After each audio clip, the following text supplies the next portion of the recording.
everybody, and welcome to Chef Glen's Kitchen, where you can do it. Learn and love to cook with a world champion.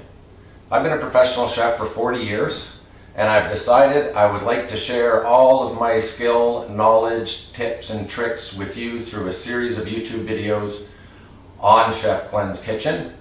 There's going to be 3 different length videos. Basically, there's going to be some 5-minute, just quick tips and tricks and secrets. There's going to be some 10-15 minute videos, and then there'll be some longer 30-45 minute videos showing you how to get home from work and 30 minutes later you've got dinner on your table. Chocolate demonstration where I show you all sorts of different things that you can do with chocolate. I have a whole lot of video ideas that I have in mind ready to film, but with the comment section right below here and all social media platforms like Facebook and Twitter, Instagram, a website, and so on, I'm going to invite you for comments, suggestions, and requests. So if you have some requests and I get enough people wanting it, I will put that next video ahead of everything else that I have in place. I'm not going to stay on any one particular path. It's not going to be all appetizers for a while. It's not going to be sauces all for a while. It's going to go back and forth. Some of these videos you may find a little boring because you already know what I'm about to tell you or show you. But I want this YouTube channel to be for anybody, a total greenhorn in the kitchen, to somebody that's very, very experienced. But the one thing about cooking is you never stop learning. Now, the government considers cooking and baking and pastry as a trade, when really it's a fine art. If you look at what has transpired over the last 20, 30, 40 years in the world of cooking, we have come a long way. No different than cell phones and computers and things like that. I'm not going to use any expensive, exotic ingredients that you can't find in your supermarket. I'm not going to use any tools that you wouldn't normally have in your everyday household kitchen. I am going to be making things that you will be able to do in your house, whether you do get successful on the first time or you have to try it over and over again. So when we call it a fine art, think about it as an artist, brush in hand, ready to put paint to canvas. If their atmosphere isn't right, if their environment isn't right, if their headspace isn't right, then what comes off the brush onto the canvas is not going to be the best product that that artist is capable of doing. It's no different in the kitchen. When I was younger, my chef always emphasized, are you in the right headspace? Are you in the right environment? Are you happy? Are you ready to produce good quality food? And you need to set that yourself, and no two people are the same.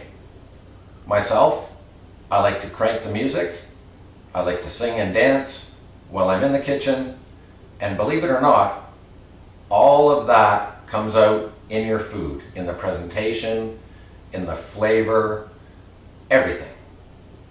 So that's going to be one of the things I'm going to harp on a lot, is getting yourself in the right frame of mind, creating the right atmosphere. Do you like to have a glass of wine while you're preparing dinner? Whatever you like, you need to get yourself in the right environment and atmosphere to be a good cook, baker, or pastry chef. So my videos are going to flip-flop all over in terms of very low basic skill sets to advanced to medium knowledge stuff. But I want this channel to be for everybody out there. Whether you are brand new in a kitchen, you grew up but you never saw mom and dad cook food, or you've been cooking for 45, 50, 55, 60 years, you can still always learn. So do you get frustrated in the kitchen sometimes? Does your cheesecake look like this when it comes out of the oven? Does your omelet look like this? Do your sauces have lumps like this? I will show you how to make all of those perfect. No more cracks, no more scrambled eggs, no more lumpy sauces. Okay, to finish off this first episode, we're going to saute. Saute is a very commonly used cooking method, both professionally and at home. Anybody can do it. Sometimes it just needs a little more practice than others. The word saute simply means to jump. So what you want to do is you want to take the food that's in your frying pan, you want to make it jump out of the frying pan and land back in the frying pan. So for practice, we are going to saute without heat today. We're just going to learn the technique that's needed in the frying pan and the movement of the frying pan. Now, where a lot of people go wrong with sauteing is when they're shaking and they want to make the food jump, they lift the pan off the heat. This totally is wrong in terms of what sauteing is. Sauteing is high heat. If you lift this off your heat, then you're losing your high heat. When you're sauteing, you need to leave your pan on your heat source, whatever that may be. So just for fun today, we're going to saute some Fruit Loops. Why Fruit Loops? Doesn't matter what you use, actually. For practice, you can put anything you want in there. Nuts, raisins. You have young kids, grab a handful of Lego, throw it in there. You're not cooking it.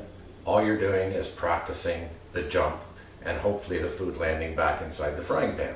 If you make a mess while you're practicing, pick it up, try again. So what you want to do when you're sauteing is get that food moving back and forth. And where a lot of people go wrong is they think that when the food is at the front of the frying pan, that's how you make it jump. When in actuality, it's when the food is at the back of the frying pan against you, that you're going to pull the pan hard and you're going to make that food jump, jump, jump. So get it going back and forth, and when the food comes towards you, pull, pull, pull, pull, pull. Don't pick it up and do this. You've lost all your heat. Leave it on the heat source. Pull, pull, pull, pull. Now, chances are if you've never done this before, you're going to have Fruit Loops all over the counter. That's okay. Pick it up. Maybe try a larger frying pan for your first time. I'm using a small frying pan. It doesn't matter whether you're using a big one or not.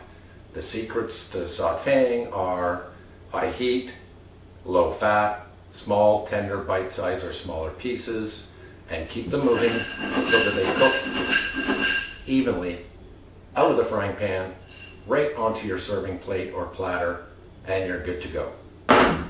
Well, I hope you enjoyed this first episode of Chef Glen's Kitchen. I am connected through all sorts of social media. I have a Facebook page, a website, a YouTube channel, Instagram, LinkedIn. They're all under Chef Glen's Kitchen. So until next time, happy cooking and thanks for watching.